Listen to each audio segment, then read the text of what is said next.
acá en el stand de la Dirección de Derechos Humanos del Partido de La Matanza, con Eva Soto y Patricia Zúñez, sí, El taller del Soto, sí. Unas palabras, un saludo. Bueno, la verdad es que es una oportunidad muy linda esta semana de estar acá en el stand de Derechos Humanos y compartiendo un montón de actividades y charlas con todos los compañeros matanceros. Bueno, quien filma, Ricardo Díaz Montarte, quien habla, Patricia Zúñez, Eva Soto, la hija de quién? De Delfor Santos Soto. Bien, presente.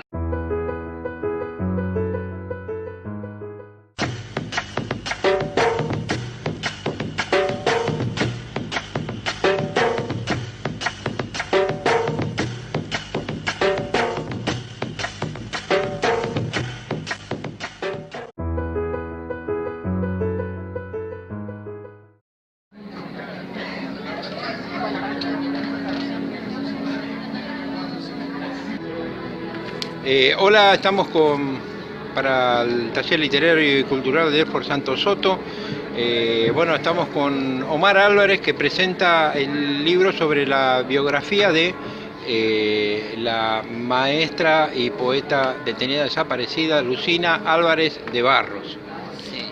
Bueno, obviamente el objetivo es hablar de Lucina. Las expectativas, cómo surge la idea. Era un libro que hacía falta, obvio. Sí, mira, un poquito te corrijo porque no es estrictamente biografía de ella. O sea, se desarrolla durante toda la novela y es el personaje central, se podría decir, pero yo lo que pretendía hacer era algo más que una biografía sobre Lucina Álvarez, que para mí me marcó el camino porque era mi hermana mayor, era, digamos, una luz de lo que significaba la literatura. Ella empezó a meterse en los caminos de la poesía cuando era adolescente y me llevaba 9 años cuando yo empecé a tener su edad. Cuando ella empezó con la poesía se relacionaba con los grandes escritores como Abelardo Castillo, Vicente Batista, bueno, Mario Jorge de Lely fue un poeta que se murió, que fue su primera pareja, y todo eso me deslumbró a mí. Pero yo lo que quería desarrollar a través de toda esa novela es todo lo que se fue viviendo en los grandes cambios culturales y políticos en nuestro país durante los años 60 y 70. Yo creo que los años 60 fueron más importantes y después los años 70, digamos, de gran implosión política y después de todo el terror que lamentablemente ahora parece que estamos teniendo una especie de déjà vu político. Y bueno, la novela Perros en invierno y primaveras con Lucina fue declarada de interés cultural por la Secretaría de Cultura de La Matanza, por lo tanto yo tengo expectativas de que tenga buena recepción. Que bueno, vamos a ver si filmamos algo de la presentación y bueno, 30.000 veces literatura, 30.000 veces aparición con vida de Santiago Maldonado. Exactamente, ahora de Santiago Maldonado. Sí. Bueno, muchas gracias. No, gracias Omar, nos vemos. Bueno.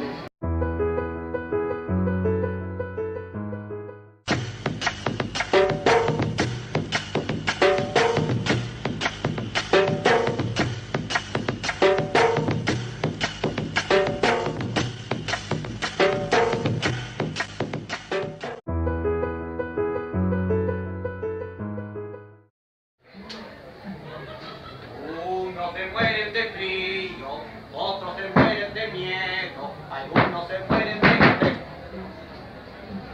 algunos se mueren de hambre.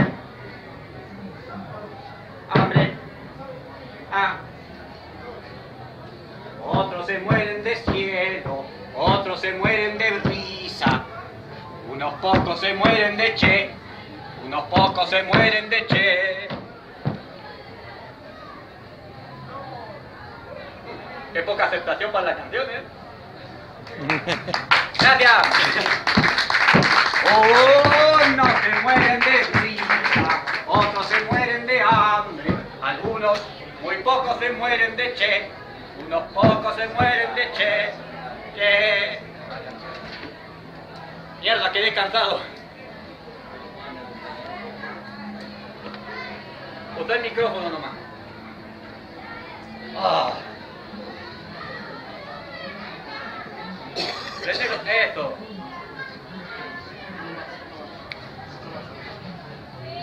Arriba de todo. Oh. Bueno, a ver qué es lo que dice mi presentador. Debería ser vos quien habla primero. Sí, tenés razón. Yo descanso, que hablen de atrás. Esta es una especie de invernación. Mirá que... es difícil ser manco. No se asusten, esto no ocurre en casa, no lo hagan en casa. No lo hagan en casa.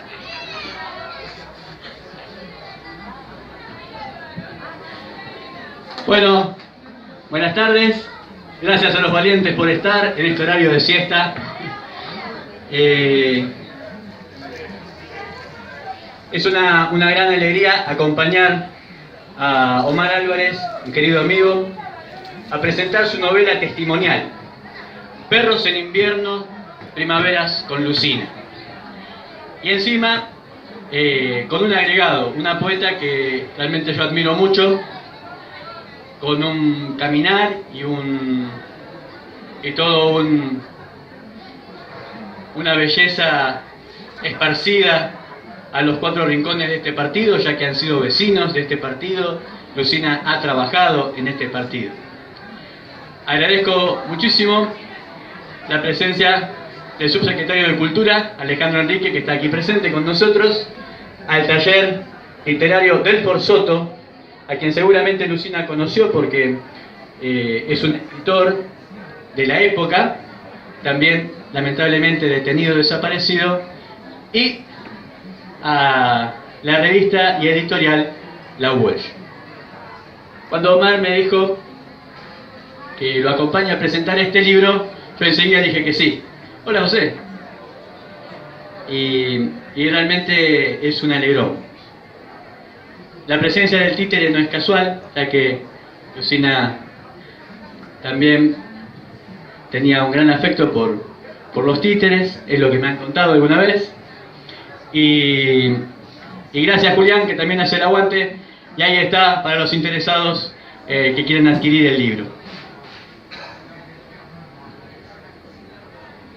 El libro es muy bueno, lo leí realmente de un sopetón casi, es atrapante. Y el libro cuenta una historia que va desde los años 50, 60, 70, para los que nos toca más de cerca. Pero Omar también hizo un recorrido hacia atrás, de dónde viene toda esta fuerza que le vino a Lucina y que, bueno, fue transmitida también para Omar. Cuando le pregunté a Omar y cuánto tiempo le llevó a escribir el libro, me dijo que prácticamente mucho tiempo. Unos 10, calcula, unos 15, calcula, de años. Pero en realidad yo creo que lo empezó a escribir desde que tenía conciencia. Ahí fue recapitulando todas las historias que están en el libro. Para los que nos gusta la literatura, especialmente la literatura de esos años con las que nos seguimos nutriendo, porque son autores clásicos surgidos en esos años, van a encontrar todos nombres totalmente entrañables. Amigos de Lucina y de su compañero, Oscar Barros, también desaparecido junto a ella. La presencia de Roberto Santoro, de Héctor Borda Leaño, de Haroldo Conti y otros autores más, Lima Quintana, Carlos Patiño, bueno, realmente le dan a la novela testimonial que mezcla la ficción para por lo menos proteger a ciertos personajes y testigos de la época y también para agilizar y que la historia, que es una historia no trágica, pero sí que nos marca un momento delicado de nuestra historia, que nos atraviesa como sociedad y que nos da fuerzas e impulsos para seguir en la vida actual. Bueno, Omar, ahora te toca a vos. Cuando terminaste el libro, ¿cuál fue lo primero que pensaste? ¿Fue una cosa de alivio? ¿Te ocurre como nos ocurre a veces a algunos poetas cuando hacemos un poema sobre un tema embromado? ¿Es como un exorcismo de la tristeza? ¿Es como un peso menos en el cuore? ¿Qué sensación tuviste frente a la compu, frente al cuaderno, frente a la máquina de escribir que utilizaste para concretar este Perro sin invierno? Y eso que me decís es algo que yo no lo pensé deliberadamente así, pero me parece que surgió. Una psicóloga amiga dice que debió haber sido para mí como un proceso de sanación. Y tiene que ver con esto algo que vos señalaste sobre el tiempo. A mí muchas veces me preguntaron cuánto tiempo demoré en un artículo en Río Negro. Ahí ponen, porque parece que era la obsesión poner tiempo, yo puse 5 o 6 años. En realidad el proceso de la escritura muy intenso fueron 1 o 2 años, que fue de 2014-2015. Después del 2016 corregí mucho, cambié, pero desde, yo diría, hace más o menos 10 años que empecé a escribir los primeros bosquejos y cosas así desorganizadas. Y hay una historia sobre una periodista muy importante que fue Ana Guzzetti, que fue famosa en su época y los viejos se acordarán. Fue periodista del diario El Mundo, militante del Frente Peronista Revolucionario 17 de octubre, integrante del Frente Antiimperialista por el Socialismo, bueno, que escribía en el diario El Mundo y además estaba en contacto con los periodistas de Nuevo Hombre. Bueno, ahí escribía Oscar Barros, mi cuñado, y bueno, y mi hermana también hacía algunas colaboraciones ahí. La historia de Ana Guzzetti a mí me apasionó, fue la que interpeló a Perón en el 84, después de toda una cadena de ataques a unidades básicas de la tendencia y a locales de la izquierda, claro, en el 74, bueno, el acontecimiento de la bomba en el Bar La Paz, que vos me mencionás, que algunos amigos me decían, por 2 segundos te salvaste de ser héroe. Y yo no me hubiese gustado ser héroe, pero sí, fue un momento muy terrible. Y bueno, investigando sobre la historia de Ana Guzzetti, después empecé a darme cuenta, con todas las conexiones que tenía su historia, que en realidad lo que yo quería escribir estaba mucho más relacionado con algo que me llegaba muy a mí, que era la historia de mi crecimiento en el aprendizaje de la literatura y de la historia de mi hermana. Y después, ahora que vos me preguntás esto de qué sentiste al final, una profesora de letras de allá de la Universidad del Comahue, que yo en realidad la conocí ahora, porque yo en la Universidad del Comahue, en Neuquén, empecé a trabajar en Ciencias de la Educación, es otra facultad, y vuelvo a decir algo que yo dije muchas veces, que ella también me lo señaló y que por ahí lo digo, que yo siempre estaba a la sombra de ellas. De ellos, digo ellos, Lucina y Oscar, ¿no? Como aprendiendo. Ella me dice, en realidad vos siempre decís eso, que estabas a la sombra, pero vos más bien estabas a la luz de Lucina, es decir, parecía que ella iba adelante como marcando el camino, iba alumbrando, y creo que hoy más o menos sigue siendo así. ¿Qué es lo que debe estar bien? Lamentablemente hoy a 41 años vemos esta especie de reminiscencia patética. Estamos teniendo que volver a reclamar por un desaparecido por fuerzas del Estado, como es el caso de Santiago Maldonado. Incluso con eso de dónde está Santiago Maldonado, yo lo cambiaría por devuelvan a Santiago Maldonado, porque es patético lo que están haciendo con modificar las pruebas de que se lo llevó Gendarmería en la represión. Todos los organismos ya lo han declarado que es una desaparición forzada, por lo tanto es responsabilidad del Estado, y hoy se vuelve a repetir el caso de los presos políticos, como el caso de Milagro Sala, el nombramiento de Rosenkrantz como primera cosa que hizo este gobierno, un declarado enemigo de la jerarquización de los derechos humanos a la categoría de la Constitución, cosa que hizo Menem, es decir, que comparado con este gobierno casi podríamos decir que el gobierno de Menem era de compañero. Por lo tanto, digo que ahora se vuelven a repetir cosas dolorosísimas de aquella época. Bueno, vuelvo a decir, porque me estoy yendo por las ramas, de lo que me preguntabas. Bueno, una profesora que yo conocí este año, que era de literatura, me decía que viendo todo lo que yo termino cerrando en la historia, que va mucho más allá de la historia de Lucina, sino una especie de crónica histórica política de los años 60 y 70, era un proceso que empecé a escribir en realidad hacía 41 años. Es decir, no estaba hecho en papel, pero digamos que me estaba rondando en la cabeza hace 41 años. Incluso hay un artículo que en una revista 8300 que está en internet, si ustedes lo buscan, el título es Recuerdos y Esperanzas. Y después, en el título no se veía mucho, lo desarrolla hacia el final, una frase que yo tomé de ellas, dice que una novela, Perros en Invierno, es donde el horror y el dolor se repliegan frente a un profundo sentimiento de esperanza. Y por eso el título dice Recuerdos y Esperanza, y dice que ella lo señalaba como una especie de línea de tiempo. Recuerdos lo desde atrás, que necesitaba para escribir, para sembrar una especie de los mejores ojalás, que esto, por eso un poco la idea de las primaveras con Lucina es la idea de que esa lucha por un mundo mejor repartido, que como una especie de cosa cíclica en la historia vuelve a reaparecer y volvemos a vivir etapas trágicas como la que nos está pasando. Es decir, parece increíble que tengamos que volver a tener la visita de la Comisión Interamericana de Derechos Humanos pidiendo por presos políticos. Pero creo que son ciclos de la historia y que una primavera nueva tendrá que venir y a lo mejor tendrá que ser mejores, y por eso la idea de que cuando yo lo termino de escribir es un poco eso, apostando a que, bueno, esa especie de herida sangrante sirva para marcar un poco la historia y para seguir el rumbo de la historia para que venga mejor en adelante, ¿no? En el libro contás que el paso de la familia por Villa Insuperable. ¿Cómo era Villa Insuperable en esa época? ¿Cómo recordás vos como muchachito? Porque eras muy jovencito.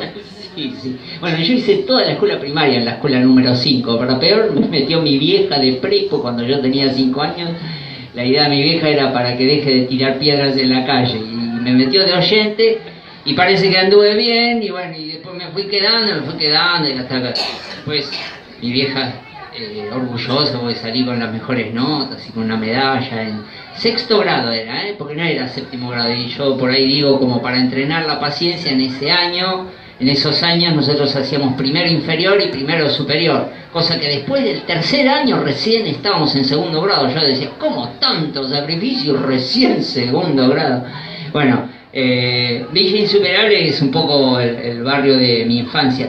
Ahí incluso es donde fui viendo crecer a mi hermana en la cosa de las letras, donde empezó a publicar en una serie de revistas. Ahí hay alguna referencia a revistas literarias de aquella época, cuando ella tenía 14 años, una pendeja, 15 años, incluso cuando se codea con Javier Villafañe, era cuando tenía 17, 18 años. Después Juano Villafañe, que me acompañó, un poeta reconocido, el director artístico del Centro Cultural de la Cooperación, en la última presentación, es el hijo de Javier Villafañe, es el titiritero, el viejo que se murió hace años. Era amigo de ella. Yo decía, ¿cómo tiene estos monstruos como amigo? Por eso a mí medio me deslumbraba. Y Villa Insuperable era un barrio como, creo que más o menos sigue siendo bastante parecido. Hace poco, por nostalgia, fui a recorrer ese barrio y me saqué una foto en la puerta de la escuela número 5. Ha cambiado un poco, pero bueno, era un poco La Matanza. Después ella terminó la escuela secundaria recibiéndose de maestra de la Escuela Normal Nacional de la Ciudad Belgrano, se llamaba en esa época. Estamos hablando de la dictadura de... ¿Cuántas dictaduras? Después de la Revolución Libertadora, la fusiladora, hubo una serie de gobiernos. No, antes, mucho antes, ya terminó en el 62, hubo un periodo de Frondizi, después vino Guido. Bueno, hay unas referencias históricas que ahora no la tengo muy presente, pero era de la Ciudad de Belgrano, que después se llama la Escuela Normal Nacional Mariano Echegaray, pero parece ser que el nombre se puso por un profesor de ahí. Y después ella trabajó en escuelas de acá de La Matanza. Las primeras suplencias las hizo en La Ferrer, en González Cantán, en Casanova, y los últimos años, bueno, estuvo trabajando en la Escuela de Educación Estética Ramos Mejía, la que hoy lleva su nombre, la Escuela Lucina Álvarez. Ahí, eso te iba a preguntar. La Escuela de Estética, que tiene su nombre, como vos dijiste recién, una escuela que tiene como reflejo la escuela de la señorita, la de Santa Fe, la de Olga, ¿no? Cosettini y su hermana, incluso la de un cura italiano, Milani. Sí, Lorenzo Sí. Milani.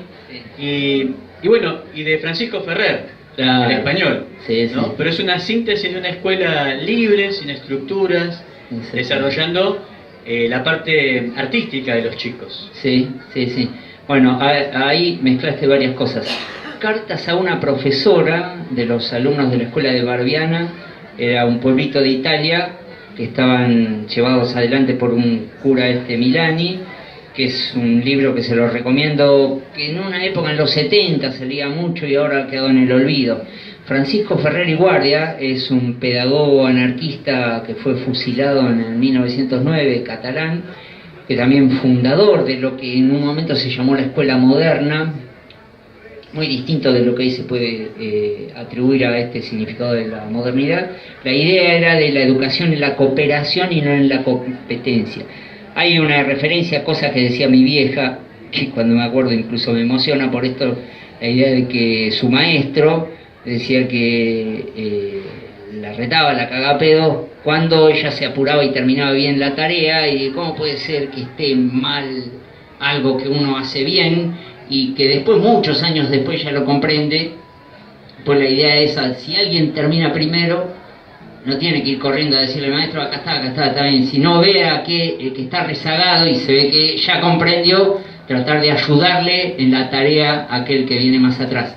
La idea de la educación cooperativa. Bueno, fue una cosa muy revolucionaria la de Francisco Ferrer y Guardia, que lamentablemente muy pocos pedagogos hoy la recuerdan. Y después, bueno, la Escuela de Educación Estética, que en su momento se llamó Escuela Experimental, cuando recién arrancaba en Ramos Mejía, lo que intentaba hacer, bueno, que creo que sigue más o menos con ese mismo currículum, de ofrecer educación en distintas áreas del arte, como teatro, música, pintura, literatura, a pibes que están en edad escolar y a la cual asisten en contraturno. Y bueno, mi hermana daba el taller literario ahí hasta el último día, hasta mayo del 76.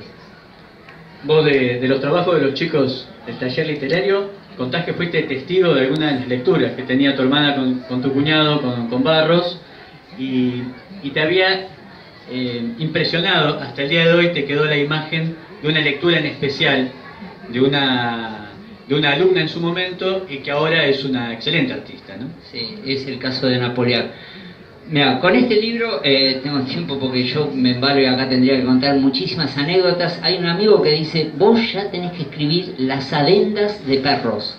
Es decir, todo lo que me pasó posterior a la publicación, el caso del partido de fútbol que está relatado ahí. Ustedes van a decir, ¿qué carajo tiene que ver un partido de fútbol?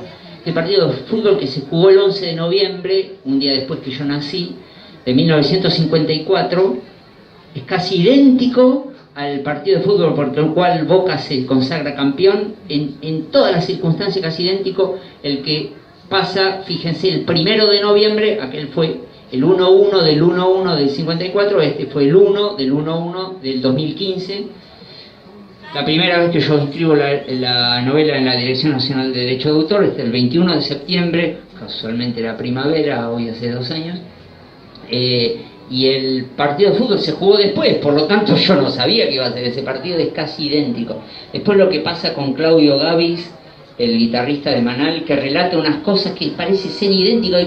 Yo no creo que Claudio Gavis está viviendo en España, vino a tocar en Neuquén justo entre 2 presentaciones del libro que yo hacía hace unos meses, y se pone a contar cosas de cuando componen Una casa con 10 pinos y Avellaneda Blues.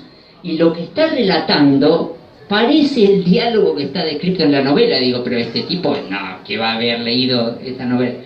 Después lo que pasó con León Gieco. Y bueno, ya que hablas de lo de Ana Poliak, que está señalado ahí, lo que me pasa después de la publicación del libro. Ana Poliak es una cineasta impresionante, que ganó un premio en Bafisi por la película Para Palos, y ella publicó, hizo una película que se llama Que viva los crotos, que es dedicada a unos viejos anarquistas. Vos conociste ahí el caso de Beppo, que esa película se filmó más o menos a fines de los 80, principios de los 90. Bueno, yo a Ana Poliak la reencontré muchos años después, en los años 72, ella tenía 10 años, 11 años, no me acuerdo, cuando Lucina llevaba, porque yo era como moscardón, siempre estaba como aprendiendo, digo, a la sombra de ellos, de Lucina y Oscar, muchas veces me quedaba en la noche a dormir, los fines de semana en la casa de ellos, y veía los trabajos que ella corregía. Ella, por ejemplo, le leía a Oscar, mira, ¿qué te parece este cuento?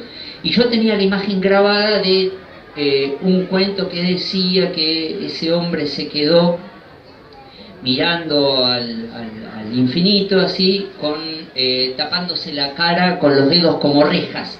Esa imagen, haciéndola así, me quedó grabada por el gesto que hizo Oscar cuando dice, qué buena la imagen de esa pibita que hace así. Bueno, cuando yo le cuento una vez a Ana Poliak eso, dice que ella se quedó conmocionada porque ese cuento lo había escrito yo. Y bueno, yo lo había leído, o mejor dicho, yo lo escuché leyéndolo, era un cuento cortito, Lucina, que se lo leía a Oscar, y me vengo a encontrar con ella, la autora de ese cuento, muchos años después. Bueno, nos emocionamos mucho, que yo eso lo cuento. Bueno, Ana Poliak, después esa película que Vivan los Crotos, la dedica a Lucina, y aquí aparece otra anécdota posterior al libro. La novela esta sale editada en abril de este año.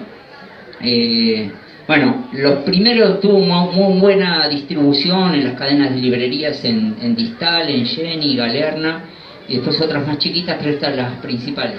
En Cúspide también. De hecho, llegó a Neuquén antes que yo recibiera los primeros ejemplares para revender, y algunos ya me empezaron a comentar. Bueno, la cuestión que en esos días yo organicé una de las presentaciones en una escuela de Moreno, que es una escuela donde yo había trabajado, y bueno, ya tenía el recuerdo maravilloso de unos alumnos de quinto año de Moreno en el año 85, 86, de quinto año de un bachillerato pedagógico, Omar Núñez, Eduardo Pinto, bueno, Marcela Gaudioso, bueno, porque eran muy revoltosos, muy inquietos. Además habían hecho una revista estudiantil que era un desarrollo literario de Zamputa. Bueno, qué casualidad, qué es lo que pasa. El día que yo publico en Facebook, pues yo no quería usar Facebook, lo empecé a usar Facebook por esto de la publicidad del libro. El día que yo publico este año, en mayo, junio de este año, que voy a presentar el libro ahí en la Escuela Moreno, veo, se estrena la película Corralón, Eduardo Pinto, y veo Luciano Cáceres, qué sé yo, veo el tráiler en el Bafisi. De paso se la recomiendo que la vean. Hay una película anterior de él, Caño Dorado se llama, transita mucho la marginalidad de los barrios suburbanos de Gran Buenos Aires, y este Corralón aparece lugares que yo conocía de Moreno. Y después Eduardo Pinto me suena hasta que me acordé, pero claro, si Eduardo Pinto fue alumno mío de secundario, bueno, me conecto, sí, cómo no me voy a acordar de vos, qué sé yo. Bueno, publico esto, lo de la novela, y bueno, y de paso comento Corralón, y fue una agradable sorpresa que Eduardo Pinto, mi alumno del año 85, creo que era, no me acordaba exactamente, que justo en este mismo momento estrena su película Corralón, en el momento en que yo publico mi novela Perros en Invierno, una gran alegría. Abajo un comentario, Ana Poliak, diciendo, Pintito, le decíamos Pintito, Eduardo Pinto fue cuando empieza, o sea, después del año 85, viene del 89, 90, cuando empieza a trabajar, los primeros momentos que empieza a trabajar en el cine, fue ayudante de dirección en la película que Vivan los Crotos con Ana Poliak. Digo, no puede ser, estas son las coordenadas milagrosas, se juntan los hilos de la trama, decía vos en la historia. ¿Cómo puede ser? Ana Poliak había sido alumna de mi hermana, yo había leído un cuento, después me encuentro con ella, resulta hace esta película dedicada a ella, y resulta que, pero sin tener ninguna conexión así por cosas coordenadas metafísicas que nos encontramos en el tiempo, este alumno mío, un cineasta terrible también, había sido alumno mío, resulta que fue ayudante de ella en la película que fue dedicada a ella por parte de la alumna de de Lucina, es decir, una alumna de Lucina con un alumno mío se juntaron después en una película sin tener idea de que había esta conexión entre nosotros, ¿no? Pero bueno, eso fueron cosas muy impactantes. El libro sorprende gratamente al lector, porque cuando uno adquiere un libro donde sabe de antemano la historia, por lo menos con referencias, nosotros sabemos que lamentablemente Lucina y su compañero son detenidos, desaparecidos en el año 76. Lo que descubro en el libro es que son desaparecidos pocas horas de Haroldo Conti. Pero el libro no se centra en eso. Eso es lo bello del libro. El libro, si bien el subtítulo es muy pequeño, dice Primaveras con Lucina, todo el libro es una primavera, porque se habla constantemente de la vida de dos artistas, Oscar y Lucina. Eso está girando constantemente, y vos, siendo un muchacho muy jovencito, de testigo de toda esa vida, ¿no? Y lo que es muy lindo para los que estén presentes y pasan como yo los 40, cómo se marca a lo largo de la historia la época de los 60 y los distintos lugares de los bares, las distintas discusiones. Los bares, si sabías que ibas a tal bar, estaban los troscos, los bohemios. Si ibas a otro bar, estaban todos los tangueros. Si ibas al otro, los intelectuales. Si ibas al otro, bueno, como lo de Capusotto, acá seguro que no. Pero todo eso gira en la novela y la hace muy amena, por más que sea una historia dura, ¿no? Porque es una historia atravesada por nuestra historia de país y de nación, ¿no? Y se marca muy lindo, eso para algunos de los amigos que están acá presentes, que son escritores, se marca muy bien logrado la búsqueda del autor que escribe por escribir, para su familia o para él, y aquel autor que utiliza su literatura para humildemente cambiar un poquito el mundo, ¿no? Y eso está muy marcado en la novela escrita por Omar. Y hay una anécdota muy hermosa que algunos protagonistas yo he conocido y otros por referencias, donde están esas discusiones en la Sociedad Argentina de Escritores, y están esas discusiones de que si uno escribe para que el mundo cambie o escribe para que lo lean las viejas gordas del Barrio Norte, y hay toda una discusión, y esa discusión se hizo tan fuerte que se agarran a las trompadas. Y yo me imagino, porque conozco el lugar, se agarran a las trompadas, se están cagando a palos mientras están discutiendo, bajando por la escalera. Justo abajo había el velatorio de una socia. Entonces, bueno, se empezaron a peinar un poco, a mejorar el aspecto para dar el pésame a la gente que estaba ahí, ¿no? Y después está atravesado por una película que justo conversamos la otra vez, está atravesado por un hecho que ocurrió. Y que es bueno que una película que es comercial y por ahí es un poco floja, pero que lo rescata, que es el almuerzo de grandes intelectuales con Videla, ¿no? Y cómo esa discusión que se hacía en la Sociedad Argentina de Escritores también se lleva a ese almuerzo. Cómo los tótem de nuestra literatura argentina reculan, y un viejo cura salesiano, que prácticamente era un tipo, como escritor no era famoso, aunque sí tenía su público lector, es el único que alza la voz y pide, aunque sea por uno, porque había una carpeta con distintos nombres, ¿no? Entre ellos el de Lucina y el de Oscar. Hay una parte del libro muy hermosa que se une con lo que nosotros, el trabajo que tenemos aquí justamente ilustrando la mesa, está una obra hecha por Santiago Vilas, que gentilmente nos dejó el dibujo del rostro de Santiago.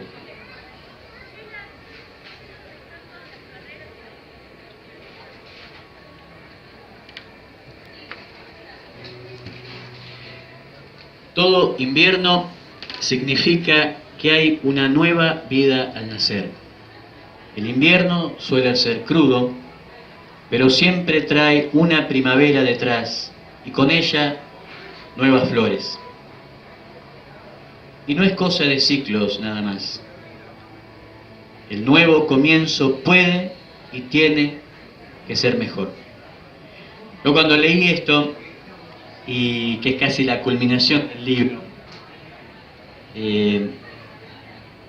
y celebré con Omar cuando le di la bienvenida, justo que iba a presentar un libro de otro querido amigo, de Hugo Tabachnik, que se une a toda esta mesa y a estas cosas de coincidencia, porque Hugo vivió con Haroldo Conti tratando de hacer una comunidad hippie en el Tigre, y le alquilaba a Haroldo una casa en el Tigre, y Haroldo nunca contó que era escritor, se enteró mucho después él. Y Hugo, fallecido este verano, Hugo Tabachnik, lo reencuentra a Haroldo poco tiempo antes que la dictadura lo asesine, y bueno, justo yo lo tengo presente a Hugo en la lectura, cuando leo que Lucina y Oscar eran amigos de Haroldo, y que bueno, también se fueron esas mismas semanas, ¿no? Fueron buscados esa misma semana. Cuando leo ese tramo del libro, celebré y le dije a Omar que su libro es una semilla para que las nuevas generaciones sepan de dónde venimos y hacia dónde se puede ir y hacia dónde no se debe volver. Uy, se me fue el coordinador. Negrito, el operador, che, ¿cómo andamos de tiempo? ¿Andamos bien? ¿Mazo? ¿Qué decís vos? ¿Son las 3 en punto? Bueno, yo le paso el micrófono. Sí, igual empezamos más tarde, pero no importa. Y bueno, no hay más nada, ¿no? Ricardo, ¿vos qué decís? Y ya no. Ya no, ¿no? Bueno, alguien del público, valiente, quiere hacer alguna pregunta que este presentador no hizo y parece que es necesario hacer. Sin miedo, con total libertad, ¿eh? Juancito, ¿alcanzás el micrófono?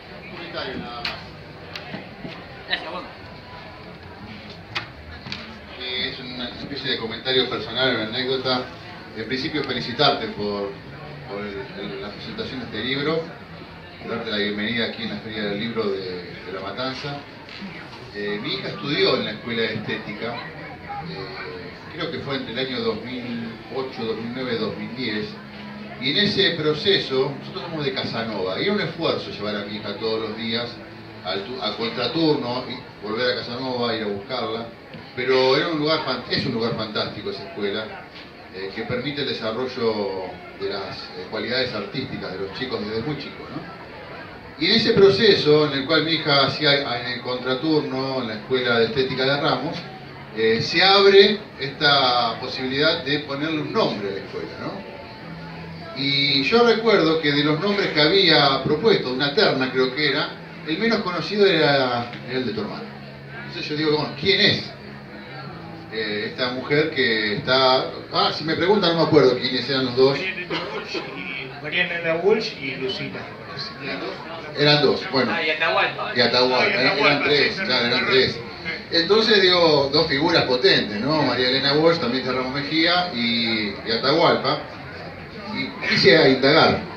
Algún material hay dando vuelta por internet, pero bueno, ahí descubrí un poco quién era esta figura que bien merecido tiene haber logrado que esta escuela lleve su nombre, porque los recuerdos después de cuando se hace el acto, los recuerdos, no sé si estuviste vos el día que se le pone el nombre, bueno, mira, no me acordaba de vos, un gusto, y que había muchos recuerdos muy importantes de tu hermana, entonces creo que quería solamente esta anécdota, ¿no? Casualmente mi hija justamente cursaba en ese momento en esta escuela y que está, creo que con toda justicia puesto el nombre, y bueno, bienvenida a este trabajo que hacés, porque también echa luz y da información acerca de todo el aporte cultural que ha hecho tu hermana y bueno, de miles de desaparecidos, que por eso fueron no perseguidos, buscados y desaparecidos, porque en verdad eran muy peligrosos para el sistema que querían imponer la dictadura militar. Nada más. Muchas gracias y felicitaciones. ¿Alguien más? ¿Por ahí?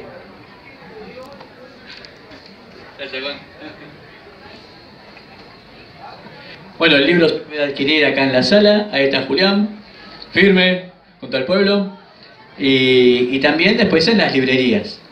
Alba, ¿sí? Solamente quiero agradecerle mucho, agradecerle a Víctor que nos avisó, porque la verdad que a veces se pierden lamentablemente el horario no era bueno para que viniera más gente, es una pena, porque había mucha gente interesada.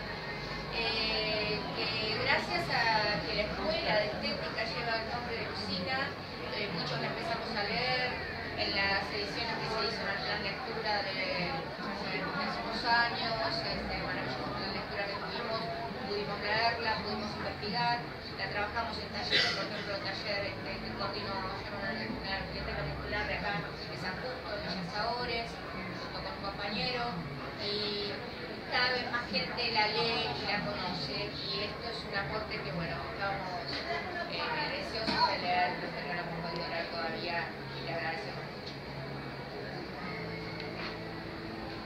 ¿Yo puedo decir algo? Sí, sí. Nunca más.